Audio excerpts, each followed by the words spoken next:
انداز یہ ہے تو ضرورت تھی بھئی جانے والوں کو تو سب کچھ مل رہا ہے، کوئی کہے کس طرح سے بلائے، اوے فلاں اوے فلاں اوے فلاں کر کے بلا رہا ہے۔ اب امت کو، کیونکہ نبی صرف اس لیے نہیں ہے کہ اس مکہ کے لیے آیا ہے، نہیں، ساری کائنات کے لیے آیا۔ اچھا بھی اس وقت تک کے لیے بھی نبی نہیں ہے کہ جب تک زندہ ہیں سانسیں چل رہی ہیں تو نبی ہیں، جب دنیا سے تشریف لے جائیں گے تو نبی نہیں رہیں گے، یہ بات بھی نہیں۔ کب تک کے لیے نبی؟ قیامت تک کے لیے نبی۔ پھر آپ نے فرمایا حیاتی خیر لکم و مماتی خیر لکم، میری زندگی بھی تمہارے لیے خیر۔ پھر آپ نے فرمایا میرا تم سے بچھڑ کے موت کی پل سے گزرنا بھی تمہارے لیے خیر۔ صحابہ پریشان ہو گئے، صحابہ نے کہا یا رسول اللہ آپ حیات ہیں، آپ کے رخ انور کو تکتے ہیں آنکھیں ٹھنڈی ہو جاتی ہیں، آپ تو ساتھ بیٹھے ہیں دل کو سکون ہے، اس میں تو خیر ہے۔ یا رسول اللہ جب آپ دنیا سے چلے جائیں گے، ہم سے بچھڑ جائیں گے، یہ ہمارے لیے خیر کیسے؟ آپ نے ارشاد فرمایا کہ جب تک میں زندہ ہوں تم غلطیاں کرتے ہو، تم خطائیں کرتے ہو، میں اللہ سے دعا کرتا ہوں تمہاری خطاؤں کو معاف کر دے، میری حیات تمہارے لیے خیر۔ فرمایا جب میں قبر میں چلا جاؤں گا تمہارے اعمال میرے سامنے پیش کیے جائیں گے، تمہارے اعمال کو دیکھوں گا، میں رب کو دعا کروں گا مولا میری امت کو بخش دے۔ فرمایا میری وفات میں بھی تمہارے لیے خیر۔ کیا مقصد؟ مقصد یہ ہوا کہ لوگوں میرے غلاموں، میں جب تک زمین کے اوپر تمہارے درمیان میں ہوں تو بھی میرا فیض تم تک پہنچ رہا ہے۔ میں اگر دنیا سے پردہ کر کے مسجد نبوی کے اندر اپنے روضے مبارک میں تشریف لے جاؤں، میرا فیض پھر بھی جاری رہے گا، میری امت کے ساتھ جو تعلق فیض کا ہے وہ کبھی ختم نہیں ہوگا۔ اس کا مطلب ہے مانگنے والے قیامت تک در نبوت پہ آتے رہیں گے۔ اب کیسے مانگنا ہے یہ ادب بھی سکھایا جائے، یہ ادب بھی سکھایا جائے۔ اچھا ادب سکھانے کا اصول کیا ہے؟ ایجوکیشن سے میرا تعلق ہے، پڑھاتا ہوں، مدرس ہوں، معلم ہوں، مجھے پتا ہے کہ بھی آپ نے ادب سکھانے ہیں۔ ہمارے معاشرے کے آداب سکھانے کے انداز کیا ہے؟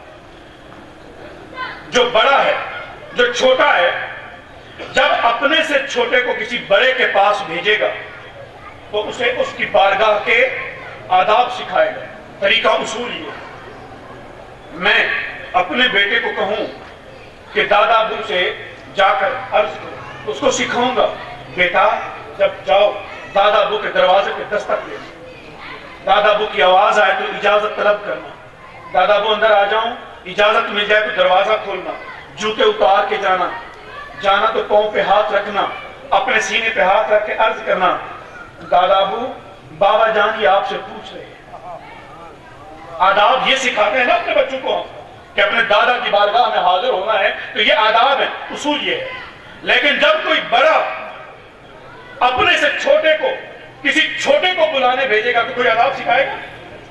اب میرے والد نے اگر مجھے بلانا ہو تو میرا والد اپنے پوتے کو کیا کہے گا؟ جاؤ اپنے بہنوں صدقے لے جا، جا اپنے پیو گھینا، یہی کہے گا۔ کوئی آداب کون سکھاتا ہے؟ چھوٹا چھوٹے کو بڑے کے لیے آداب سکھاتا ہے کہ بڑے کی بارگاہ کے آداب، لیکن بڑا چھوٹے کے لیے آداب نہیں سکھاتا مگر بلا تشبیہ و بلا مثال۔ جب بات پیکر نبوت حضرت سید آمنہ اعتبار کیا جائے، یہاں ساری انسانیت کے پیمانے الٹ ہو جائے۔ بڑا کون؟ خالق کا، وحدہ لا شریک، وحدہ لا شریک، اس کا تو کوئی مثال ہی نہیں۔ وہ خالق، یہ مخلوق، خالق ہونے میں وہ یکتا، مخلوق ہونے میں یہ یکتا، اس جیسا کوئی بنا ہی نہیں، اس جیسا کوئی بنا ہی نہیں، بلا تشبیہ ہو بھی بلا مثال۔ وہ خالق ہو کر بتا رہا ہے لوگوں کو کہ لوگوں میرے محبوب کے پاس جاؤ گے تو جانے کے آداب کیا؟ کمال یہ وہ خالق بتا رہا ہے۔ سورۃ حجرات نازل کر دی، یا ایھا الذین آمنوا لا تقدموا بین یدی اللہ ورسولہ، اے ایمان والو اللہ اور اس کے رسول سے پہل نہ کیا کرو. میرا مصطفیٰ چلے تو میرے مصطفیٰ کے پیچھے پیچھے رہو. ایک اور روایت میں صحابی آ گیا, یا رسول اللہ بقر عید کو. کب کو؟ بقر عید کو. یا رسول اللہ ہم نے تو صبح صبح جانور ذبح کر. آپ نے فرمایا اچھا میں نے ذبح نہیں کی. وحی نازل ہو گئی سورۃ حجرات کی, یا ایھا الذین آمنوا لا تقدموا بین یدی اللہ ورسولہ. ایمان والو میرے مصطفیٰ سے پہل نہ کیا کرو. اللہ سے پہل. مولا اللہ تجھ سے پہل کیسے کر لیں؟ تجھ سے پہل کیسے کر لیں؟ کہا جو میرے مصطفیٰ سے پہل کرے وہ مجھ سے پہل کرتا ہے. اس لیے کہ میں اور میرا مصطفیٰ جدا تو نہیں ہے, ذاتیں جدا ہیں, حکمن ایک ہے. ذاتیں جدا, وہ خالق یہ مخلوق, مگر میرے مصطفیٰ کا ادب میرا ادب ہے. میرے مصطفیٰ سے محبت میری محبت ہے. ان کنتم تحبون اللہ, تم چاہتے ہو کہ اللہ سے محبت کرو, اللہ سے محبت کا وظیفہ چاہتے ہو؟ فرمایا ہاں. تو کہا ان کنتم تحبون اللہ فاتبعونی, اللہ سے محبت چاہتے ہو تو میرے مصطفیٰ کی اطاعت میں آ جاؤ. اچھا مولا تیری مصطفیٰ کی اطاعت میں آ گئے, کیا ہوگا؟ کہا کہ یحببکم اللہ. میرے مصطفیٰ کی اطاعت سے پہلے تم اللہ کے عاشق تھے, تم اللہ کے عاشق تھے, مگر میرے مصطفیٰ کی اطاعت کی نسبت میں تمہیں معشوق بنا دیا اللہ. یحببکم اللہ, بس میرے مصطفیٰ کی اطاعت کر کے ابو بکر عمر کی سنت پہ آ جاؤ, تم اللہ کے محبوب بن جاؤ, اللہ تم سے محبت کرے. یہ نسبتیں ہیں. کہا صحابہ کو حکم ہو گیا, جو جانور ذبح کر کے آئے ہو میرے مصطفیٰ سے پہلے تمہاری قربانیاں غارت ہیں, جاؤ جانور دوبارہ خریدو. پہلے میرا مصطفیٰ قربانی کرے گا, میرے مصطفیٰ کے بعد تمہاری قربانیاں آئیں گی. جب تک تمہاری قربانیوں پر میرے مصطفیٰ کی قربانیوں کی مہر نہیں, مجھے کوئی قربانی کرنا. میرے مصطفیٰ سے پہلے نہ کرو. واتقوا اللہ, اللہ سے ڈرو. ان اللہ سمیع علیم, میرا رب فرماتا ہے کہ میں دیکھ بھی رہا ہوں, میں جانتا بھی ہوں, میں سنتا بھی ہوں. یا ایھا الذین آمنوا لا ترفعوا اصواتکم فوق صوت النبی. مانگنے جاتے ہو, مانگنے کے انداز ہیں, رش بن جائے مجھے دینا مجھے دینا.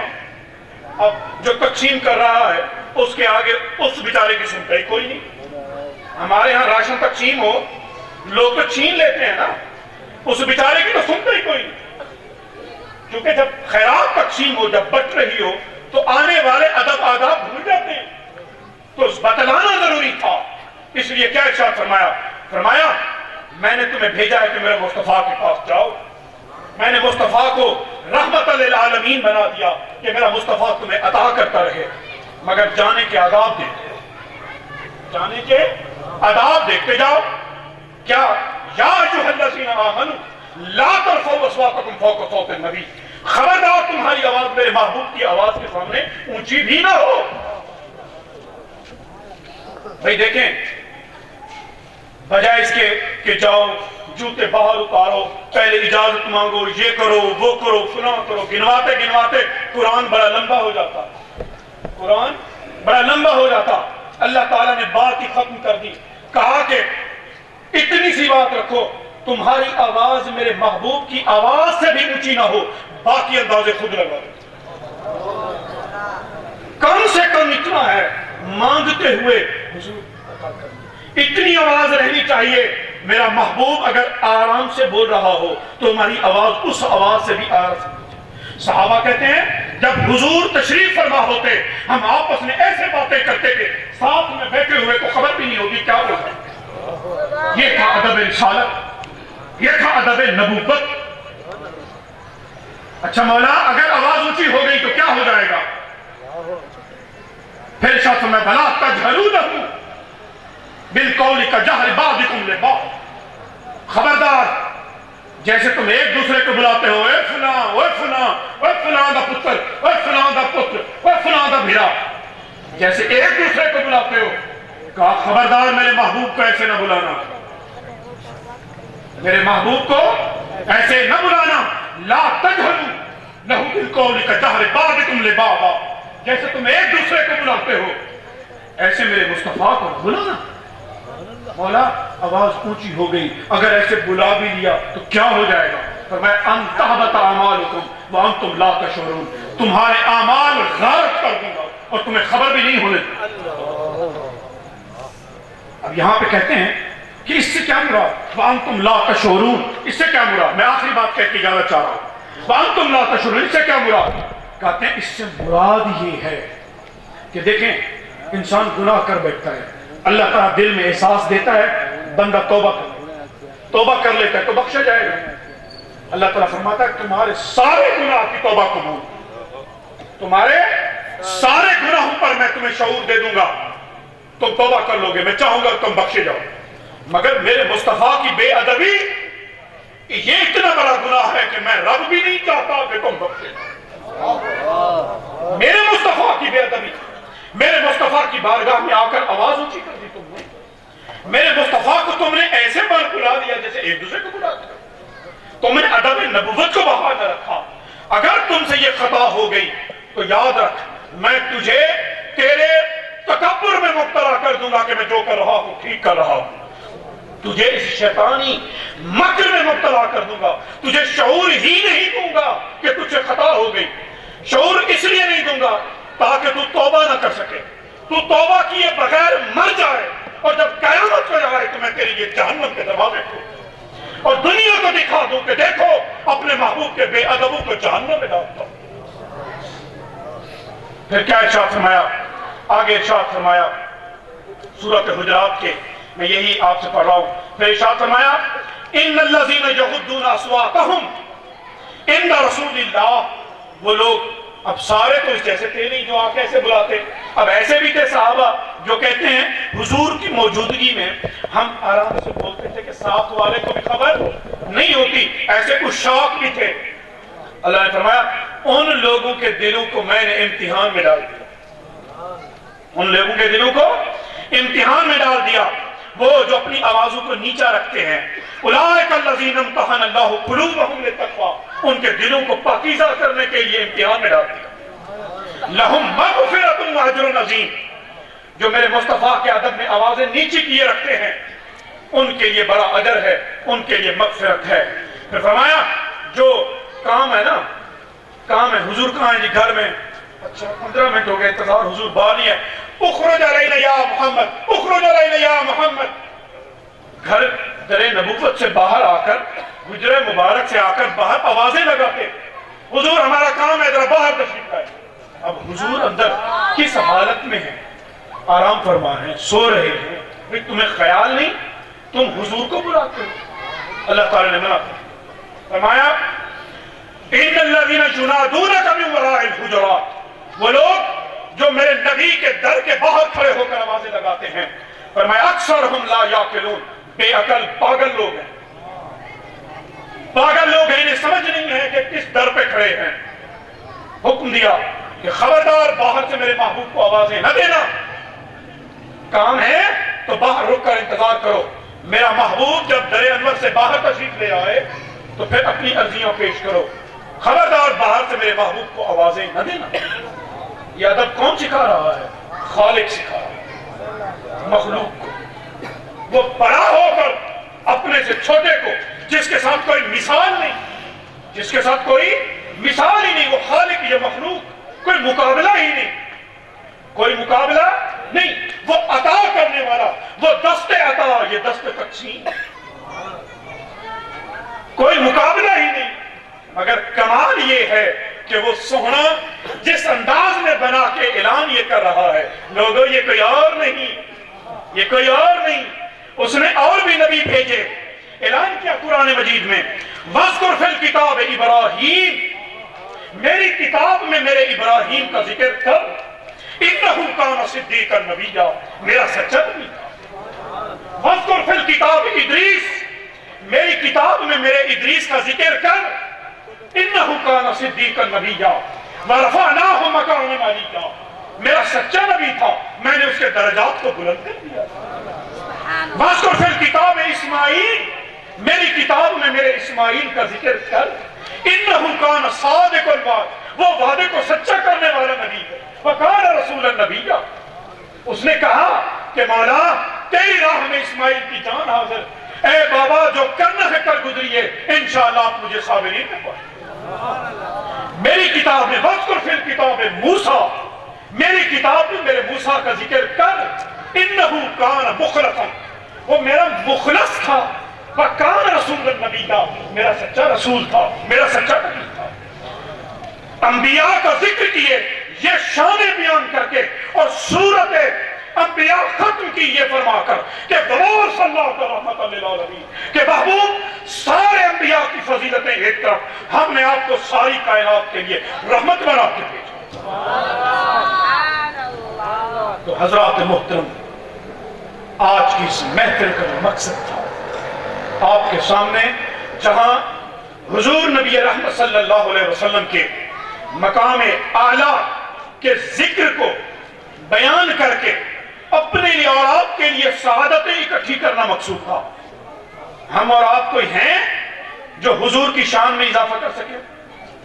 اگر ہم سے کوئی کہے جی سنیو حضور کی شان بڑھا دیتے ہو، ہم اس سے کہتے ہیں آؤ حضور کی شان کی حد بتا دو، سنی اس سے آگے جائے گا تو مر جائے گا۔ پہلے حضور کی شانوں کی حد تو بتاؤ۔ میرا رب تو یہ حد بتا رہا ہے وَلَلْآخِرَةُ خیر اللہ کا من الاولیٰ، کہ محبوب تیرا ہر آنے والا لمحہ گزرے ہوئے لمحے سے بہتر ہوگا۔ میرے مصطفیٰ کا مقام تو قیامت تک یہاں یہاں یہاں کتنا اونچا ہے وہ میرا رب جانے یا میرا مصطفیٰ جانے۔ اس کے ساتھ ساتھ یہی پیغام بھی دینا تھا کہ لوگوں، حضور نے اپنی اس مبارک نبوت کے مشن کی ابتدا جس معجزے سے کی تھی، وہ معجزہ کردار کا معجزہ تھا، وہ معجزہ حضور کی سیرت طیبہ طاہرہ کا معجزہ۔ اس لیے اللہ تعالیٰ نے آپ کے لیے کوئی، آپ چاہتے ہیں نا جی ہمیں بتائیں ہم کیسے ہو جائیں، کوئی مثال دکھائیں، اللہ نے فرما دیا کوئی پیر نہیں، کوئی فقیر نہیں، کوئی فلاں نہیں، کوئی اور استاد نہیں۔ میرا رب کہتا ہے تمہیں پیکر چاہیے، تمہیں مثال چاہیے، لَقَدْ كَانَ لَكُمْ فِي رَسُولِ اللَّهِ أُسْوَةٌ حَسَنَةٌ، تمہارے لیے میرے مصطفیٰ کی سیرت بہترین نمونہ ہے۔ اب وہی سرکار کیا فرماتے ہیں؟ آپ نے فرمایا قیامت کے دن فرشتہ آئے گا، آ کر اعلان کرے گا جو مجھے جانتا ہے مجھے جان لے، جانتا ہے سو جانتا ہے، جو مجھے نہیں جانتا مجھے جان لے، میں جنت کا داروغہ ہوں۔ وہ فرشتہ کہے گا میرے رب نے مجھے حکم دیا کہ میں جنت کی چابیاں حضرت محمد مصطفیٰ کریم صلی اللہ علیہ وسلم کو دے دوں، اور مصطفیٰ کریم نے مجھے حکم دیا، مصطفیٰ کریم نے مجھے یہ حکم دیا کہ یہ جنت کی چابیاں ابو بکر عمر کو عطا کر دوں۔ یہ حدیث پاک۔ ایک اور روایت میں کہ وہ فرشتہ کہے گا مجھے یہ سرکار نے حکم دیا کہ یہ جنت کی چابیاں خلفائے محمد کو عطا کر دی جاؤں، ابو بکر عمر عثمان و علی کو دے، تاکہ وہ اپنے سے محبت کرنے والوں کو جنت میں داخل کریں۔ پھر ارشاد فرمایا وہ اعلان کر کے ابھی جائے گا، ایک اور فرشتہ آئے گا، وہ کہے گا جو مجھے جانتا ہے سو جانتا ہے، جو نہیں جانتا وہ مجھے جان لے، میں جہنم کا داروغہ ہوں، جہنم کی چابیاں میرے ہاتھ میں ہیں، میرے رب نے مجھے حکم دیا ہے کہ یہ جہنم کی چابیاں حضرت محمد مصطفیٰ کو عطا کرو۔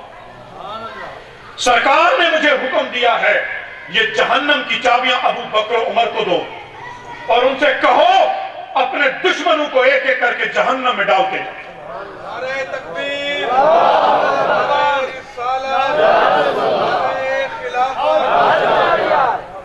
پھر ارشاد فرمایا آپ نے ارشاد فرمایا ان اللہ تعالی امرنی، میرے رب نے مجھے یہ حکم دیا ان اسلم مفاتیح الجنہ الی محمد، وہ فرشتہ کہے گا کہ میں یہ جنت کی چابیاں حضور کو دے دوں، ومحمد امرنی ان اسلمها الی ابی بکر و عمر لیدخلا محبیہما الجنہ، جنت میں داخل کر دیں۔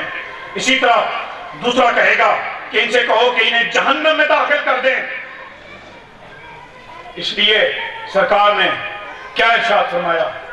ایک اور حدیث میں سرکار نے فرمایا قیامت کے دن جب سارے رشتے دم توڑ جائیں گے، سارے رشتے دم توڑ جائیں گے.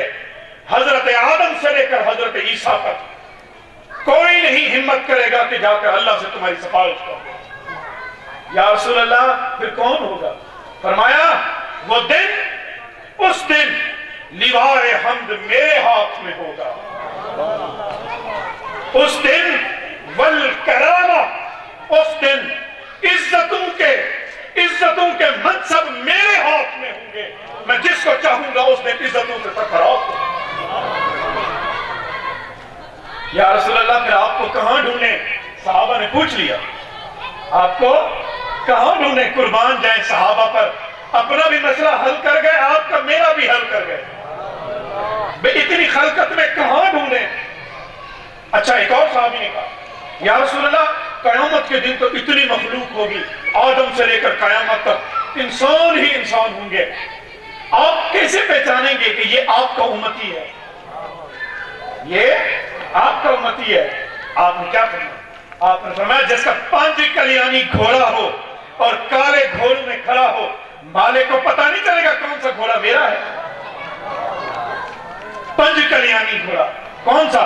وہ گھوڑا جس کی 4 ٹانگیں اور اس کے جو سم ہوں وہ سفید ہوں اور ماتھے کے اوپر سفید نشانی ہوتی ہے. 5 کلیانی گھوڑا. یہ کیا کہا؟ کیونکہ یہ امت وضو کرتی ہے، یہ امت وضو کرتی ہے. کہا اس دن میری امت کے پاؤں اور ہاتھ اور یہ جبین جیسے وہ سجدہ کرتا تھا یہ نور سے چمک رہے ہیں، یہ نور سے چمک رہے ہوں گے. میں سمجھ جاؤں گا یہ میرا امت. یا رسول اللہ کہاں ڈھونڈیں؟ کہا مجھے حوض کوثر پہ ڈھونڈنا. مجھے پتا ہے کہ اس دن میری امت پیاسی آئے گی، میں حوض کوثر کے پیالے حوض کوثر سے بھر رہا ہوں گا تاکہ تمہاری پیاس ہو، اور پھر میں اپنے رب کی بارگاہ میں حاضر ہو جاؤں گا اور اپنے رب سے کہوں گا مولا تو نے خود وعدہ کیا تھا والا سوف یعطیک ربک فترضی، کہ محبوب تجھے راضی کر دوں گا. مولا آج میں آیا کھڑا ہوں اور مجھے راضی کر.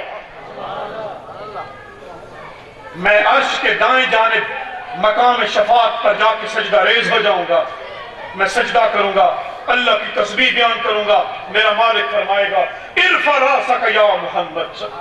محبوب اپنا سر انور اٹھائیے، محبوب اپنا سر انور اٹھائیے. کل تسمع، محبوب آج بولیے، آج آپ کی چلے گی، آج بولیے، آج آپ کی سنیں جائے گی. وشفع تشفع، محبوب جس کی سفارش کروانی ہے آج آپ کی سفارش. سل توتا، محبوب آج جو مانگیں گے آج عطا کر دیا جائے گا. آپ فرماتے ہیں میں کہوں گا مولا میری امت کھڑی ہے جنت.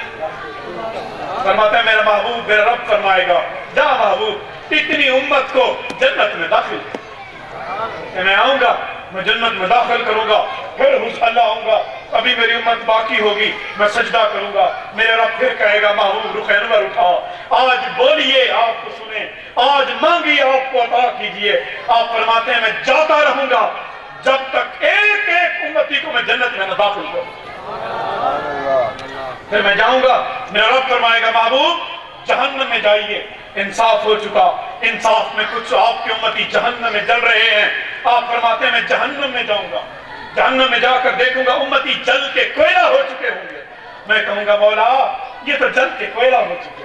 میرا رب فرمائے گا محبوب اپنے دست نبوت سے پکڑتا جا، حوض کوثر سے غوطے دیتا جا، جنت میں داخل کرتا. کسی عاشق نے کیا خوب کہا، وہ کہتے ہیں نا حضور تو ہمیں جنت میں بھیج رہے ہوں گے، تو حضور کہاں ہوں گے؟ جنت سے باہر. حضور کہاں ہوں گے؟ جنت سے باہر. اور آخر میں حضور کہاں پہ ہوں گے؟ جہنم میں جا جا کے امتیوں کو نکال رہے ہوں گے. تو شاعر نے سرائکی نے کیا وہ کہا، اس نے کہا او جنتا میرے کیہے لکھے تو نظری نہ آؤں. او جنتا میرے کیہے لکھے جتھے تو نظری نہ آؤں. او دوزخ میری لکھ بہتا جتھے تو نہ آویں. یہ ہے اشاق، یہ ہے اہل محبت. اللہ تعالیٰ سے دعا ہے کہ ہمیں اپنے محبوب کی مبارک سیرت پر عمل کرنے کی توفیق عطا فرمائے. حضور نے جو سبق قرآن کی صورت میں پڑھایا اسے سمجھنے کی توفیق عطا فرمائے. یقین کیجئے آپ میں سے ہر ایک کی خواہش ہوگی کہ اللہ سے باتیں کرے۔ اللہ کے نبی نے فرمایا جو شخص یہ چاہتا ہے کہ وہ اللہ سے باتیں کرے تو اسے چاہیے قرآن کھول کے تلاوت کرے، وہ یوں سمجھے وہ اللہ سے باتیں کرے۔ آپ ہم نے اپنے لیے مصیبتیں خود اپنے ہاتھوں سے کمائی ہیں، یہ کسی اور کی دین نہیں ہے، ہم نے خود کمائی ہے۔ گھر میں ہے روحانی پریشانی، بچیوں کے رشتے نہیں ہوتے، کوئی معیشت کی تنگی میں مبتلا، کسی کے گھر میں سکون نہیں ہے، پیسہ بڑا ہے تو سکون نہیں ہے، بیماریاں الگ سے ہیں، ہر دھندے میں کوئی نہ کوئی پریشان ہے۔ یہ پریشانیاں باہر سے نہیں آئیں، اپنے ہاتھوں سے ہم نے یہ پریشانیاں خریدی ہیں۔ رشوت کے 10,000 گھر لے آئے، چھاپ پیسہ بن گیا، یہ سوچ چھوڑ دی حرام کا پیسہ گھر میں آیا ہے تو کینسر کی بیماری بھی گھر میں آئی۔ رشوت کا پیسہ آ گیا، حلال کی کمائی کو ترک کر دیا، پیسہ آیا یہ میری دولت ہے، ہم نے اس میں سے صدقہ خیرات اللہ کے غریب بندوں کو دینے چھوڑ دیے۔ رشتہ داروں میں غریب تھے، ان کو دینے کے لیے ہم نے اپنے ہاتھ روک لیے، اپنی دولت کے سانپ بن کے بیٹھ گئے اور اپنی دولت کو پاکیزہ کرنے کے لیے اللہ کے بندوں کو نہ دیا۔ ہم یہ سمجھنے لگ گئے یہ کمائی تو ہماری اپنی ہے، اس میں اس کا کوئی حصہ نہیں۔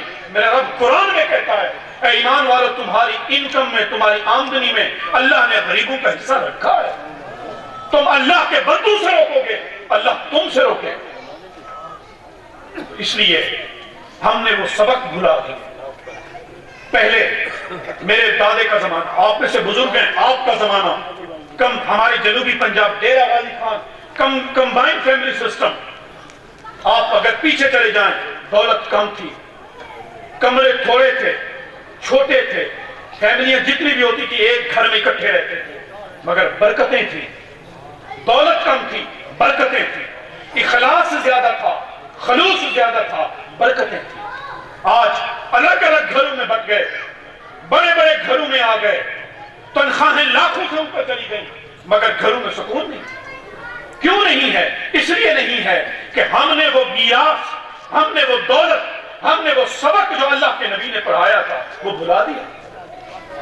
اپنی زندگیوں میں سکون چاہتے ہیں تو اللہ کے نبی کے دین کا وہ سبق پھر سے یاد کیجیے جو آپ کو 1400 سال پہلے پڑھایا۔ اپنے بچوں کے اندر دینی شعور دیجئے، دینی آداب دیجئے، انہیں بتائیے اپنے باپ سے ملتے ہیں تو کیسے ملتے ہیں، انہیں ادب سکھائیے، بڑوں سے گفتگو کرتے ہیں تو کیسے کرتے ہیں، انہیں وہ شعور دیجئے۔ ہم نے وہ شعور دینا چھوڑ دیا، ماں باپ کمائیوں میں لگ گئے، سکول نے وہ ادب آداب دینے ترک کر دیے، مار نہیں پیار کے فتنے نے تباہی مچا دی۔ جب تک یہ مار نہیں ہوگی ادب آداب کون سکھائے گا؟ جو بچہ سکول میں اس لیے بیٹھا ہے کہ میرا استاد مجھے مار کے تو دکھائے، اسے سکول سے باہر دیکھ لیں گے، کیا علم پائے گا، کیا ادب سیکھے گا؟ یہ ساری پریشانیاں ہم نے اپنے ہاتھوں سے کمائی۔ خدا کے لیے واپس آئیے، آپ کے گھر میں جو قرآن مجید اللہ کا پیغام رکھا ہے اسے کھول کے پڑھیے، دیکھیے وہ آپ سے کیا کہتا ہے، اسے اٹھائیے، اسے پڑھیے، علماء سے پوچھئے کہ اس کا کیا مطلب ہے۔ ہم دنیا کی دولت کمانے کے لیے تو بچوں کو شوق دیتے ہیں ڈاکٹر بنو، انجینئر بنو، مگر بچوں کو یہ شعور بھی دیجئے کہ بیٹا مرنے کے بعد قبر میں جانا ہے، اس کی فکر بھی کرنا، قبر میں وہ اعمال ساتھ لے جانا، وہ دنیا میں کمانے ہیں۔ اخلاق سکھائیے، حسن خلق سکھائیے، انہیں آپس کی نفرتوں کی وراثت منتقل کر کے نہ جائیے، بیٹا وہ فلاں مجھ سے حسد کرتا تھا، اور میری بہنیں میری مائیں معذرت کے ساتھ سرکار گزرے، آپ نے فرمایا عورتوں تم کثرت سے استغفار کیا کرو۔ عورتیں بول پڑی یا رسول اللہ ہم عورتیں ہی کیوں؟ آپ نے فرمایا جب میں معراج پہ گیا مجھے جہنم دکھائی گئی، مجھے سب سے زیادہ جہنم میں عورتیں نظر آئیں۔ فرمایا کیوں؟ اور اس لیے کہ تم ناقص العقل ہو، اور اس لیے کہ تم ناقص الدین ہو۔ پھر فرمایا تم غیبت بہت کرتی ہو۔ آج کا معاشرہ، عورتیں کیا مرد، پورا معاشرہ اس غیبت کو غیبت ہی نہیں سمجھتا۔ وہ بات جو اپنے بھائی کو اس کے منہ پہ کرنے سے ڈرتے ہو، اس کے پیٹھ پیچھے اگر وہ کرتے ہو تو قرآن کہتا ہے تم اپنے مردہ بھائی کا گوشت کھاتے ہو۔ یا ایھا الذین آمنوا لا تجسسوا، اے ایمان والو ایک دوسرے کی جاسوسی نہ کرو، ایک دوسرے کی ٹوہ میں نہ لگو، ایک دوسرے کے راز نہ تلاش کرو کہ کیا کرتا ہے، اس کا پیچھا کرو، کہاں جاتا ہے، پھر اس کی باتیں دوسروں کو بتاؤ۔ تم نے دیکھ لیا فلاں آدمی نے یہ غلطی کی، بس اس بات کا ڈھنڈورا شہر میں پیٹ دیا، بدنام کر کے رکھ دو اس کو۔ قرآن کہتا ہے یہ مومن کا طریقہ نہیں ہے۔ مومن وہ ہے جس کا سینہ سمندر ہو، جو دیکھا جذب کر جاؤ۔ جس طرح تم یہ چاہتے ہو کہ تمہارے راز نہ اگلے جائیں، تم بھی اپنی زبان پہ تالے لگا لو، کسی کے راز نہ اگلو۔ وہ کون ہے؟ وہ اپنا نام بتاتا ہے، ستار، وہ جو تمہارے گناہوں پہ پردے ڈالتا ہے۔ ستار کے بندے بنو، اب تو ستار بننے کی کوشش کرو۔ جس طرح وہ تمہاری کوتاہیوں پہ پردے ڈالتا ہے، تم بھی کسی اللہ کے بندوں کے عیبوں پر پردے ڈال دو۔ کسی کے عیب سے پردے نہ اٹھاؤ، یہ اللہ کے نبی کے دین کا ہے۔ ایک اللہ کے ولی کے پاس ایک بندہ آیا، اس نے کہا حضور آپ کو پتہ ہے فلاں بندہ آپ کے بارے میں یہ بات کر رہا تھا۔ اللہ کے اس ولی نے کیا کہا؟ اللہ کے ولی نے فرمایا بیٹا اس نے مجھے پتھر مارا، مجھے نہیں لگا۔ اس نے مجھے پتھر مارا، مجھے نہیں لگا، تو نے وہ پتھر اٹھا کر آ کر میرے منہ پہ مارا۔ اس نے جو بات کہی مجھے نہیں پتا تھی، مگر تو نے آ کے مجھے بتائی۔ ایک اور بزرگ نے کہا بابا جی آپ کے بارے میں فلاں یہ بات کر رہا تھا۔ اس نے کہا پتر یہ بتا شیطان کو تیرے علاوہ اور کوئی ڈاکیا نہیں ملا تھا مجھے یہ بات پہنچانے۔ یہ ہے بزرگوں کے کہ اگر کوئی آ کے بتائے فلاں یہ کہہ رہا تھا، اس کو اپنا دوست سمجھتے ہیں۔ اچھا اور بتاؤ اور میرے بارے میں کیا کہا، خبردار اس کی حوصلہ شکنی کرو۔ تو بتاتا ہے تجھے شرم نہیں آتی؟ اس نے اگر تجھ سے کوئی بات کہی تھی، تجھے اپنا رازدار سمجھ کے کہی تھی، تو اس کا راز رکھتا تو آ کر مجھے نہ بتاتا، لیکن مجھے بتا کر تو نے میرے اور اس کے درمیان دشمنی پیدا کر۔ اب بتا تو نے مومنوں ایسا غلط کام کیا یا اللہ کے دشمنوں والا کام کیا؟ ہمارا معاشرہ اس وقت اس عذاب میں مبتلا ہے۔ اوپر سے تباہی آ گئی سوشل نیٹ ورک کی، اوپر سے تباہی آ گئی اینڈرائیڈ موبائل کی، اوپر سے تباہی آ گئی فیس بک کی، ٹویٹر اکاؤنٹ کی، واٹس ایپ کی۔ اب تو شاید اعمال کا پتہ ہی نہیں چلا، کہیں کوئی حرکت کرتا دکھائی دے فوراً کیمرہ اٹھاؤ، اس کی تصویر بناؤ، اس کا ویڈیو بناؤ، فیس بک پہ اپلوڈ کر دو، اس کی عزتوں کے جنازے نکالو۔ کوئی خبر نہیں وہ کیوں بیٹھا ہے، ایک فیملی بیٹھی ہے، اس کے ساتھ کام کرنے والی بیٹھی ہے، تصویر کے دیکھیں کہ خود برگر کیا کھا رہے ہیں، ساتھ کام والی کو نہیں کھلایا۔ وہ بھائی فوٹو بنانے والے، تو نے جا کر فیملی سے پوچھا ممکن ہے وہ بچی نہ کھانا چاہتی ہو، ممکن ہے وہ بچی کھا چکی ہو، ممکن ہے وہ گھر سے کھانا کھا کے آئی ہو، ممکن ہے اسے پرہیز ہو، ہزار بہانے بن سکتے تھے، مگر تم نے اپنی غلط سوچ کی وجہ سے اس کی عزت کا جنازہ نکال دیا۔ پردہ دار فیملی تھی، فیس بک پہ اپلوڈ کر کے اس کی عزت کے جنازے نکال دیا۔ یہ حق تمہیں کس نے دیا؟ یہ ہتھیار آ گئے ہیں خدا کے لیے اپنی قبروں کو بچائیے۔ فیس بک پہ اگر کوئی کومنٹ ہے، اگر کوئی ویڈیو ہے، آپ اسے لائک کرتے ہیں، یہ لائک کرنا، ٹچ کرنا کوئی عام سی بات نہ سمجھیں، یہ آپ اپنے خلاف گواہی تیار کر رہے ہیں قیامت کے دن کے لیے۔ اگر ایک کسی شخص پر الزام لگایا گیا ہے اور آپ نے اس ویڈیو کو شیئر کر دیا تو یاد کریں اس الزام لگانے والوں میں آپ بھی شامل ہو گئے۔ اب قیامت کے دن آپ کو اللہ کی بارگاہ میں ثبوت دینے پڑیں گے کہ یہ جو الزام میں نے لگایا تھا تیرے پاس کیا ثبوت تھے کہ ایک بندہ مومن کی عزت کے جنازے تو نے نکالے۔ ایک دوسرے سے گفتار و کردار، کسی عالم دین کی کوئی ویڈیو لگی ہے، نیچے نوجوانوں کے تبصرے ہیں تو گالن گلوچ کے ساتھ۔ میں یہاں پر گفتگو کر رہا ہوں، میں اگر یہ کہہ دوں کہ میں کہوں کہ فلاں بندے نے کہا کہ کتا حلال ہے، اب میری ویڈیو بن رہی ہے، اب کوئی بندہ اٹھے اور ویڈیو میں سے میرا یہ کلپ بنائے اور میری یہ بات کاٹ دے کہ فلاں بندہ کہہ رہا تھا، وہ یہ کاٹ دیتا ہے، میری صرف اتنی ویڈیو شیئر کر دے جس میں یہ کہتا دکھائی دے رہا ہوں کہ کتا حلال ہے، اور میری فیس بک پہ ویڈیو چلا دو، دنیا کیا سمجھے گی؟ جی مولوی نے آج کتا حلال کر دیا، ساری دنیا مجھے لان تان کرے گی۔ حقیقت کیا تھی؟ حقیقت یہ تھی، وہ بات میں نے نہیں کی تھی، میں نے تو کسی کی کہی ہوئی بات کو آپ کے سامنے بیان کیا تھا۔ کسی کی عزتوں کے جنازے نکالنا آج تو شیطان نے یہ چٹکیوں میں آسان کر دیا ہے۔ خدا کے لیے اپنی قبروں کو بچائیے، قبر کی فکر کیجئے، ارد گرد نظر ڈالیے کتنے چہرے تھے جو کل تھے آج نہیں ہیں، اپنے ہاتھوں سے اپنے پیاروں کو قبروں میں دفن کر کے آتے۔ یہ جو آج سوشل میڈیا پہ چل رہا ہے کام، شیئرنگ کا، لائک کرنے کا، خدا کے لیے سوچ سمجھ کے یہ کام کیجئے۔ میری یہ گزارش نوجوان بچوں بچیوں سے ہے، میں یونیورسٹی میں پڑھاتا ہوں، ماسٹرز اور ایم فل اور پی ایچ ڈی کی کلاسز کو پڑھاتا ہوں، میں ان سے یہی کہتا ہوں کہ خدا کے لیے اپنی قبروں کا احساس کیجئے، اپنے آپ کو محمد عربی صلی اللہ علیہ وسلم کے مبارک اخلاق کے ساتھ مالا مال کیجئے۔ وہ بنیے جو آپ کو رب بنانا چاہتا ہے، وہ نہ بنیے جو آپ کو شیطان بنانا چاہتا ہے۔ شیطان تو چاہتا ہے کہ اس انسان کو اپنے رب کے سامنے شرمندہ کر دوں، کیونکہ اسی انسان کی وجہ سے اسے جنت سے نکالا گیا تھا۔ شیطان کے بندے نہ بنیے، رحمان کے بندے بنیے۔ آپس میں محبت اور اخلاص کا سبق دیجیے، محبت، اور اپنی نسلوں کو محبت دے کے جائیے، نفرتیں وراثت میں نہ دے کے جائیں، اور مثبت سوچیں۔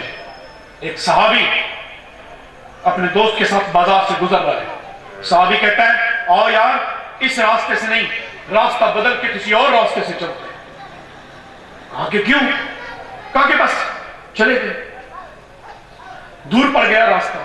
صحابی نے پوچھا اب بتاؤ تم جس راستے پہ ہم آ رہے تھے بڑا شارٹ کٹ تھا، چھوٹا راستہ تھا، گھر پہ آرام سے پہنچ جاتے، لمبا چکر لگوا کے گئے۔ وہ کہتا ہے یار ہمارا جو فلاں دوست تھا، کہتا ہے ہاں، کہتا ہے اس نے مجھ سے لے رکھا ہے قرض، میں نے دیکھ لیا وہ سامنے آ رہا تھا، اور میں جانتا ہوں قرض واپس کرنے کے لیے اس کے پاس پیسے نہیں ہیں، اور قرض واپس کرنے کی مدت بھی گزر گئی۔ اگر وہ میرے سامنے آ جاتا، وہ اللہ کا بندہ میرے سامنے شرمندہ ہو جاتا۔